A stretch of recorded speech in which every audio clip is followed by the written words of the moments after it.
M1 M2 एक दूसरे के कांटेक्ट में रखे हैं, आप यहां से अप्लाई कर रहे हो फोर्स F, ठीक है। ये बात समझ में आ रही कि नहीं आ रही? तो आप ये बताओ दोनों बॉडी कहां जाएंगी, दोनों की फ्री बॉडी बनाओ। M1 का फ्री बॉडी कैसे बनेगा? ये बॉडी है M1 और दूसरी बॉडी ये है M2, ठीक है ना। इस पर कौन कौन से फोर्स लगेंगे? इस पर एक फोर्स लगेगा F, ठीक है। इसके अपोजिट डायरेक्शन में लगेगा एक कांटेक्ट फोर्स या रिएक्शन फोर्स R, ठीक है। इन दोनों के कांटेक्ट के बीच में इक्वल फोर्स लगेगा R, ठीक है। और दोनों का एक्सीलरेशन कैसा होगा? एक ही डायरेक्शन में। अगर इसका एक्सीलरेशन लेते हो A1, इसका एक्सीलरेशन है A2, तो आप ये बताओ A1 और A2 इक्वल होंगे कि अलग अलग होंगे? हाँ, इक्वल होंगे, ठीक है। कब तक इक्वल होंगे? जब तक इनके बीच में कांटेक्ट मेंटेन है, ठीक है। तो in order to maintain contact acceleration of both block will be equal, ठीक है। यहां तक बात समझ में आ रही कि नहीं आ रही? यहां तक क्लियर हो रहा बेटा कि नहीं हो रहा? कांटेक्ट अगर मेंटेन है तो एक्सीलरेशन इक्वल होंगे। अब आप ये बताओ कि एक्सीलरेशन कौन से हैं? देखो इनकी जो सरफेस है M1 की सरफेस ये है, M1 की सरफेस ये है और एक्सीलरेशन ये है A1, ठीक है ना। M2 की सरफेस ये वाली है और एक्सीलरेशन ये वाला हो गया A2। तो ये कौन से एक्सीलरेशन है? सरफेस के परपेंडिकुलर वाले एक्सीलरेशन, ठीक है ना। तो आप इससे एक स्टेटमेंट लिख सकते हो, in order to maintain contact the component of velocity और एक्सीलरेशन, वेलोसिटी हो तब भी यही होगा, एक्सीलरेशन हो तब भी यही होगा, perpendicular to contact surface must be equal, ठीक है। ये पॉइंट याद रखना। In order to maintain contact, अगर आप कांटेक्ट को मेंटेन करना चाहते हो तो जो कांटेक्ट सरफेस है, जो कांटेक्ट सरफेस है ये वाली सरफेस होगी कांटेक्ट सरफेस, इसके परपेंडिकुलर एक्सीलरेशन या वेलोसिटी का कंपोनेंट जो है वो इक्वल होगा। तो यहाँ तो हमें सीधे सीधे वेलोसिटी और या एक्सीलरेशन दिखाई दे रहे हैं, लेकिन कुछ ऐसे क्वेश्चन भी आएंगे जिनमें उसका कंपोनेंट लेना होगा। Find relation between A1 and A2, ठीक है। जो फंडामेंटल हमने अभी आपको बताया था वो आपको अप्लाई करना है। Find relation between A1 and, ये हो गया M2,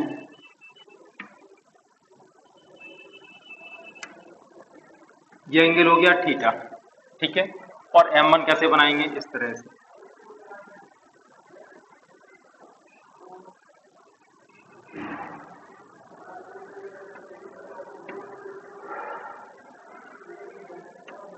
ये होगा थीटा, ठीक है।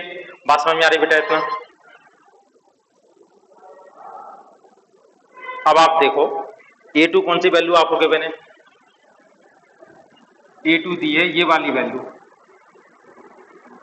A2 आपको गिवन है ये वाली वैल्यू, ऐसा इसको लिख दें A2, देख लो सब लोग, A2 ऐसा लिख लें। और A1 कौन सी वैल्यू गिवन है आपको? ये वाली वैल्यू,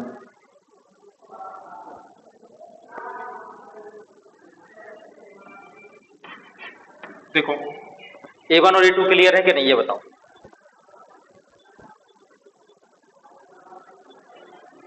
ठीक है। अब आप क्या करो, A1 को थोड़ा यहां से ले लो, ये बढ़ा लो आगे, ठीक है। कांटेक्ट सरफेस कौन सी है? ये वाली, ये है कांटेक्ट सरफेस।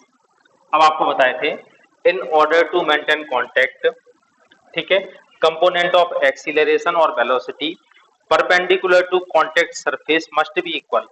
तो आप ये देखो, ये है A1, A1 के हम इस कांटेक्ट सरफेस के साथ दो कंपोनेंट करेंगे। एक कंपोनेंट इसके अलग होगा, ये कहलाएगा A1 cos थीटा, क्लियर है बेटा। और दूसरा इसके परपेंडिकुलर होगा, ठीक है ना, इस सरफेस के परपेंडिकुलर होगा, ठीक है। A1 के दो कंपोनेंट किए, एक इसके साथ है एक इसके परपेंडिकुलर, ठीक है। ये वाला कंपोनेंट क्या कहलाएगा? A1 sine theta. ये बात क्लियर हो रही कि नहीं हो रही? A1 ये था, थीटा की डायरेक्शन में A1 कॉस थीटा, थीटा के परपेंडिकुलर डायरेक्शन में A1 साइन थीटा। देख लो बेटा, क्लियर हो गया इतना कि नहीं?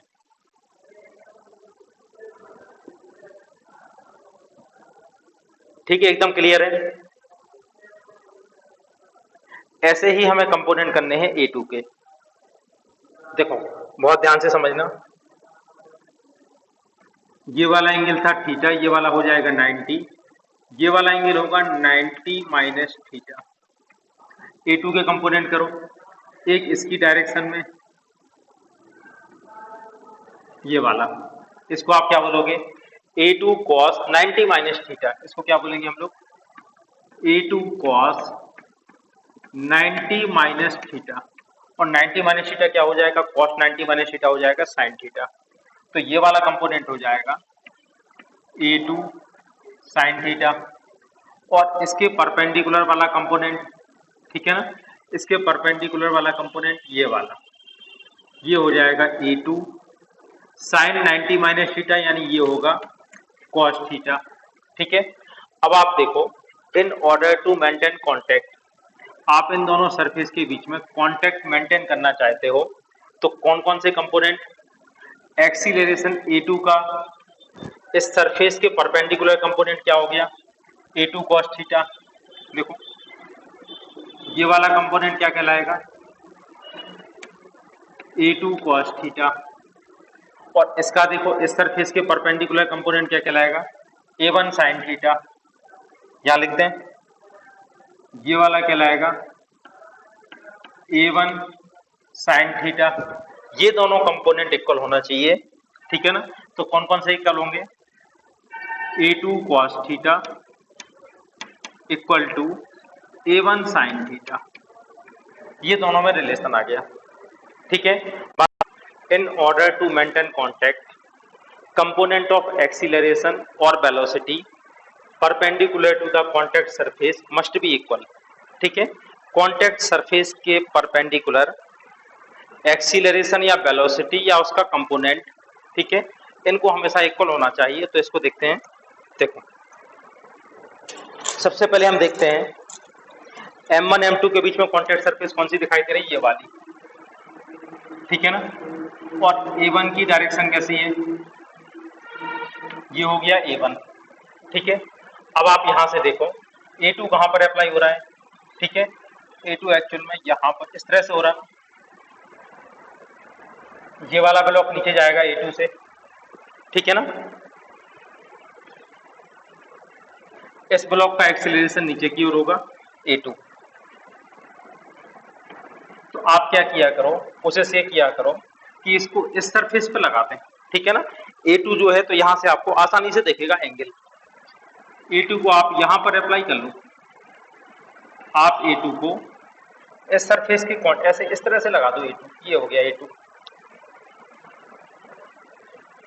देखो एक ही बात है ना, A2 को हमने यहां लगा दिया, इसमें कोई दिक्कत तो नहीं है किसी को?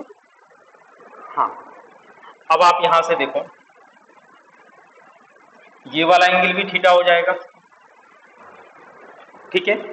यहां तक बात क्लियर है? ये वाला एंगल, ये दोनों करस्पॉन्डिंग एंगल हो गए, दोनों इक्वल हो जाएंगे, ठीक है। यहां तक किसी को कोई डाउट हो तो बता दो।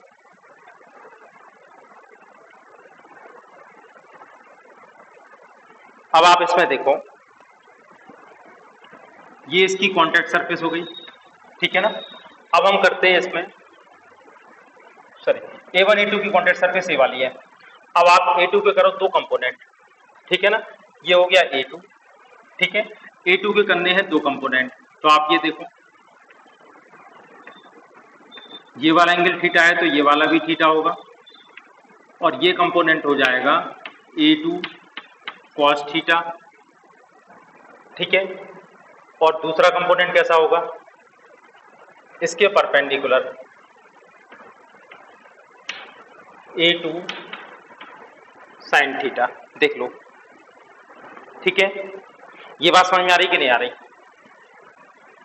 अब आप ये देखो, हमें कांटेक्ट सरफेस कौन सी देखनी है, किन किन की देखनी है? M1 और M2 के बीच की, ये हो गई इन दोनों के बीच की कांटेक्ट सरफेस, ठीक है ना। अब आप ये देखो कॉन्टैक्ट सरफेस के परपेंडिकुलर, तो A1 तो बिल्कुल क्लियर है, दूसरा A2 का, ठीक है ना, या M2 का कॉन्टैक्ट सरफेस के परपेंडिकुलर कौन सा एक्सीलरेशन आ रहा है, A2 साइन थीटा। ठीक है, फिर से एक बार देख लो,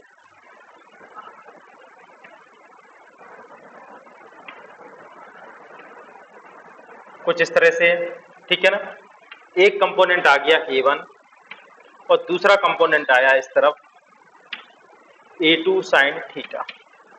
ठीक है, अगर ये दोनों कांटेक्ट में रहना चाहते हैं, कौन कौन, A1 और A2, ठीक है, या हम कह सकते हैं M1 और M2 अगर कांटेक्ट में रहना चाहते हैं तो कांटेक्ट सरफेस के परपेंडिकुलर इसका एक्सीलरेशन कितना होगा A1 और कांटेक्ट सरफेस के परपेंडिकुलर इसका एक्सीलरेशन कितना होगा A2 साइन थीटा।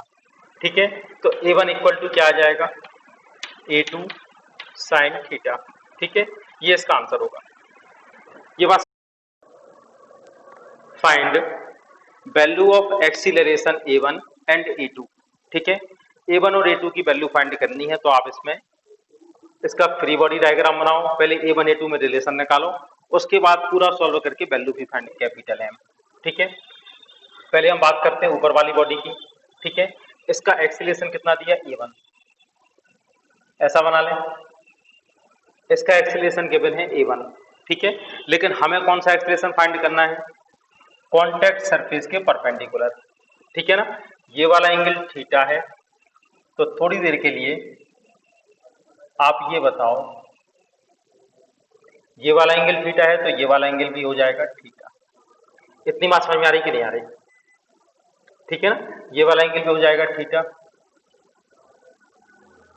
चलो, अब आप इसमें कंपोनेंट किसके करोगे,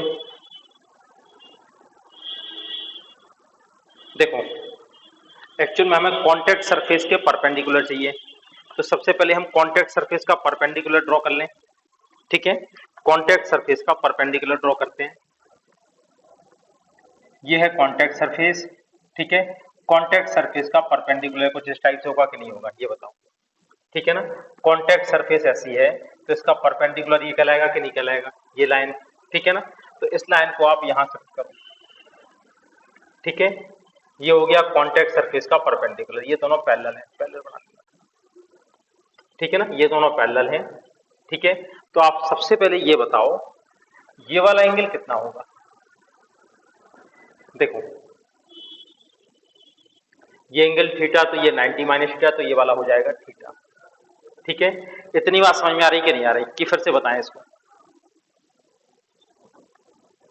सिर्फ इतनी बात देखो, अगर नहीं समझ में आया तो फिर से बताओ। देखो यहां पर भी आपको एक बार बता दें, देखो ये हो गया A1, ये हो गया ना A1, कॉन्टैक्ट सरफेस का परपेंडिकुलर, ये कॉन्टैक्ट सरफेस है, इसका परपेंडिकुलर कैसा होगा, इस टाइप से देख लो, कॉन्टैक्ट सरफेस ये हो गई ना, बड़ी बना देते हैं, ये है कॉन्टैक्ट सरफेस, इसका परपेंडिकुलर ये हो गया, ये हमने ले लिया थीटा। ठीक है, अब आप A1 के दो कंपोनेंट करो, थीटा की डायरेक्शन में होगा A1 कॉस थीटा और इसके परपेंडिकुलर डायरेक्शन में होगा A1 साइन थीटा। सबको क्लियर है इतना कि नहीं, ठीक है, ये गिवन है आपको, A2 गिवन है, लेकिन हमें मालूम है हमें कॉन्टैक्ट सरफेस को देखना है इसके परपेंडिकुलर। ठीक है ना, तो A2 कहां बना दें, A2 इस तरह से बना दें, इसी लाइन को हमने बड़ा कर दिया, तो ये हो गया A2, ये वाला एंगल थीटा है, तो ये वाला एंगल कितना होगा, ये भी थीटा होगा, करस्पॉन्डिंग एंगल। A2 के करते हैं दो कंपोनेंट, एक ये वाला कहलाएगा A2 cos थीटा और एक इसके परपेंडिकुलर होगा, इस लाइन के परपेंडिकुलर। ठीक है ना, इस लाइन के परपेंडिकुलर क्या कहलाएगी, ये लाइन। ठीक है, ये कंपोनेंट कितना होगा A2 साइन थीटा। देख लो बेटा, क्लियर हो रहा है कि नहीं हो रहा है इतना, ठीक है, एकदम क्लियर है इतना। ये हो गया A2 लाइन को हमने आगे बढ़ा दिया, अब A2 के दो कंपोनेंट कर दिए। ठीक है ना, इस कॉन्टैक्ट सरफेस के परपेंडिकुलर कौन सा है, A2 साइन थीटा।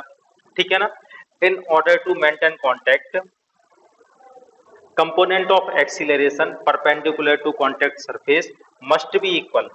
ठीक है, तो अब आप ये देखो कौन कौन से कंपोनेंट इक्वल होंगे। इसका क्या आया था, a1 cos theta equal to क्या आया था, a2 sin थीटा। ठीक है, इससे आप क्या लिखोगे, a1 equal to a2 tan theta. ये a1 और a2 में हमारा रिलेशन आ गया, देख लो। देखो इसका फ्री बॉडी कैसे बनेगा, कैपिटल mg r1, ठीक है ना। अब आप यहाँ पे देखो ये कॉन्टैक्ट सरफेस है, तो इन दोनों के बीच में एक रिएक्शन फोर्स लगेगा r2। जितनी भी कॉन्टैक्ट सरफेस हैं उतने रिएक्शन फोर्स होते हैं। एक इस कॉन्टैक्ट सरफेस का रिएक्शन फोर्स हो गया r1, एक इसका हो गया r2, r2। ठीक है, देख लो सब लोग, ये वाला एंगल कितना होगा, ये वाला एंगल होगा थीटा। ठीक है, यहां तक बात समझ में आ रही कि नहीं आ रही। ठीक है, अब हम इसमें एक काम करते हैं, पहले सिर्फ ऊपर वाले को कंसीडर करते हैं, फिर नीचे वाले को कंसीडर करेंगे। ठीक है ना, थोड़ा सा क्लियरिटी से नजर आएगा आपको। ठीक है, चलो तो पहले हम कोशिश करते हैं केवल m1 का फ्री बॉडी डायग्राम बना, स्मॉल m का फ्री बॉडी डायग्राम बनाने की। ठीक है, चलो स्मॉल m को देखो, ये हो गई स्मॉल m मास की बॉडी, स्मॉल m मास की बॉडी, ये हो गया थीटा एंगल। अब हम सिर्फ इसकी बात कर रहे हैं। ठीक है, इसका वेट कहाँ लगेगा, mg नीचे। यहां तक बात समझ में आ रही कि नहीं आ रही, इसका वेट लगेगा mg नीचे। ठीक है, अब आप ये देखो रिएक्शन फोर्स हम पहले बना चुके हैं। ठीक है ना, इस पर रिएक्शन फोर्स कितना लग रहा था, स्मॉल m मास पर एक रिएक्शन फोर्स लगेगा r2। ठीक है ना, ये हो गया r2। ठीक है, यहां तक क्लियर है बेटा। और इसके एक्सीलरेशन की डायरेक्शन नीचे है स्मॉल a। ठीक है, a1, इसका नाम है a1। ठीक है, यहां तक बात समझ में आ रही कि नहीं आ रही। अब हम इसकी इक्वेशन लिखते हैं। ठीक है ना, तो आप ये देखो, ये बॉडी आ रही है नीचे। ठीक है, तो नीचे वाला फोर्स हो गया m1, r2, ये वाला एंगल कितना होगा, ये एंगल थीटा है तो ये भी थीटा होगा। r2 के करने पड़ेंगे दो कंपोनेंट, ऊपर वाला हो जाएगा r2 cos थीटा और इसके परपेंडिकुलर वाला हो जाएगा r2 sin थीटा। ठीक है, अब आप इसमें देखो, इसका मोशन है नीचे, तो नीचे वाले फोर्स माइनस ऊपर वाले फोर्स इक्वल टू ma। ठीक है ना, तो नीचे वाले फोर्स कितने हैं, कौन सा फोर्स है, mg, माइनस ऊपर वाला फोर्स कौन सा है, ऊपर वाला फोर्स है r2 cos theta, equal to कितना आएगा, इक्वल टू आएगा ma1। ठीक है, दिस इज इक्वेशन नंबर 1। यहां तक देख लो, क्लियर है इतना। ये हो गया कैपिटल M, नीचे फोर्स होगा mg, रिएक्शन फोर्स लगा था इस पर r1। ठीक है, एक यहां से लगा था, देखो r2 कैसा लगेगा, r2 कैसा लगेगा पेयर में। ठीक है ना, तो r2 इस तरह से लगेगा, ये हो गया r2। ठीक है, इस पर लगा था ऊपर m, स्मॉल m पर, तो इस पर लगेगा नीचे r2। ठीक है, अब आप ये बताओ ये वाला एंगल कितना होगा, ये वाला एंगल, ये थीटा है, ये 90 माइनस थीटा, तो ये वाला भी हो जाएगा थीटा। ठीक है, एंगल हो जाएगा थीटा। अब आप इस r2 के दो कंपोनेंट करो, नीचे वाला कंपोनेंट कहलाएगा r2 cos थीटा और इसके परपेंडिकुलर होगा r2 sin थीटा। ठीक है, इसका एक्सीलरेशन इसी साइड है a2। ठीक है ना, इसका एक्सीलरेशन इसी साइड है a2। ठीक है, अब आप ये देखो, इसकी इक्वेशन क्या लिखोगे, r2 sin थीटा इस साइड लगने वाला फोर्स, इसके अपोजिट कोई फोर्स लग रहा है क्या? कोई फोर्स नहीं लग रहा, इक्वल टू होगा ma2। इक्वेशन नंबर 2, ये क्लियर है इतना? और a1 equal to a2 tan theta, ये आई थी इक्वेशन नंबर 3। ठीक है, इक्वेशन 1, 2 और 3 को आप सॉल्व करेंगे तो इसका आंसर हम आपको बता दे रहे, इसका आंसर थीटा, इससे a2 की वैल्यू आएगी a2 इक्वल, देख लो, a2 equal to small mg sin theta cos theta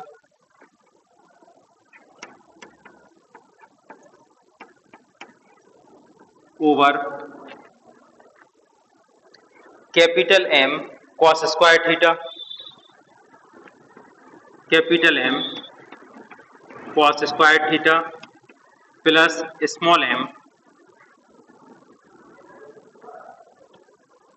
sine square theta. ठीक है, 3 इक्वेशन है, 3 अननोन है, बड़ी आसानी से आप इसको सॉल्व करके इसकी वैल्यू, देखिए इस क्वेश्चन में देखिए हमें a1 और a2 की वैल्यू फाइंड करनी है। तो सबसे पहले हमें फाइंड करना होगा relation between a1 and a2। ठीक है, इसके लिए हम लोग क्या करते हैं, in order to maintain contact, ठीक है ना, कांटेक्ट को मेंटेन कर रखने के लिए सबसे पहले कांटेक्ट सरफेस को देखो और इसके परपेंडिकुलर देखो। ठीक है, इसके परपेंडिकुलर जो भी एक्सीलरेशन होंगे उनकी वैल्यू इक्वल होनी चाहिए। ठीक है, तो आप ये देखो a1 तो ठीक है, a1 इसी डायरेक्शन में होगा। ठीक है, ये कांटेक्ट सरफेस के परपेंडिकुलर है, लेकिन a2 की डायरेक्शन क्या होगी, इस तरफ। ठीक है, ये हो गया a2, ये है a2 की डायरेक्शन। ठीक है, ये वाला एंगल है थीटा, ये वाला एंगल होगा 90 माइनस थीटा, ये वाला फिर से थीटा होगा। ठीक है, तो ये वाला एंगल भी कितना होगा, थीटा। बात समझ में आ रही है? ये दोनों पैरेलल लाइनें हैं। ठीक है, तो ये दोनों एंगल हो जाएंगे करस्पॉन्डिंग एंगल। अब आप ये देखो a2 के दो कंपोनेंट करते हैं, ये ऊपर वाला कंपोनेंट क्या होगा, a2 cos थीटा, और ये वाला कंपोनेंट क्या होगा इस तरफ, a2 sin थीटा। डायग्राम तो आप इसमें देखिए, ये है कैपिटल M, इसका बीट कहाँ पर लगेगा, नीचे, कितना लगेगा, कैपिटल mg। ठीक है, इस सरफेस का रिएक्शन फोर्स कितना होगा, R1, इसके परपेंडिकुलर। ये कॉन्टैक्ट सरफेस है, इसमें पेयर में लगेंगे equal and opposite reaction force R2, ये भी होगा R2। ठीक है, इसका वेट कहाँ पे लगेगा, M का, इसका वेट लगेगा परपेंडिकुलर डाउनवर्ड, इस तरह से, कितना होगा mg। ठीक है, यहां तक बात क्लियर है? देखिए अब इस ब्लॉक का फ्री बॉडी बनाते हैं। ठीक है, तो आप ये देखिए इसमें इस तरफ लगने वाला फोर्स कितना है, R2। ठीक है, R2 के दो कंपोनेंट करते हैं, R2 cos थीटा और इसके परपेंडिकुलर R2 sin थीटा। तो इसके जो वर्टिकल फोर्स होंगे वो सारे फोर्स एक दूसरे को बैलेंस कर रहे होंगे। इसका मोशन होता है लेफ्ट साइड, और लेफ्ट साइड में ले जाने के लिए कौन रिस्पॉन्सिबल है, कौन सा फोर्स, R2 sin थीटा। तो आप क्या लिखेंगे, R2 sin theta equal to capital M A2, equation number 2। ठीक है, अब हम इस वाले ब्लॉक का देखते हैं फ्री बॉडी डायग्राम। ठीक है ना, स्मॉल m मास के ब्लॉक का देखते हैं फ्री बॉडी डायग्राम। ठीक है, देखो ये है स्मॉल m मास का ब्लॉक, इसका मोशन कैसा हो रहा है, इस तरह से। ठीक है ना, यहां से फिक्स है, इसका मोशन हो रहा है इस डायरेक्शन में A। ठीक है, इस पर कौन कौन से फोर्स लगेंगे, mg। ठीक है, और क्या लगेगा, R2। क्लियर है इतना? अब mg के दो कंपोनेंट कर सकते हैं, ये एंगल थीटा होगा, एम जी कॉस थीटा, ठीक है, और इसके perpendicular M G sine theta, ठीक है। अब इसका मोशन हमें मालूम है, सिर्फ इस तरह से इसका मोशन होगा, ठीक है, नीचे की ओर आ रहा है तो क्या होगा, M G cos theta minus R two equal to आ जाएगा एम ए वन, ठीक है, ये ए वन है। इक्वेशन नंबर 3, ठीक है, इक्वेशन 1, 2 और 3 इन सबको सॉल्व करने पर इन तीनों इक्वेशन को सॉल्व करेंगे तो ए2 की वैल्यू आएगी M G sine theta cos theta over capital M plus small M sine square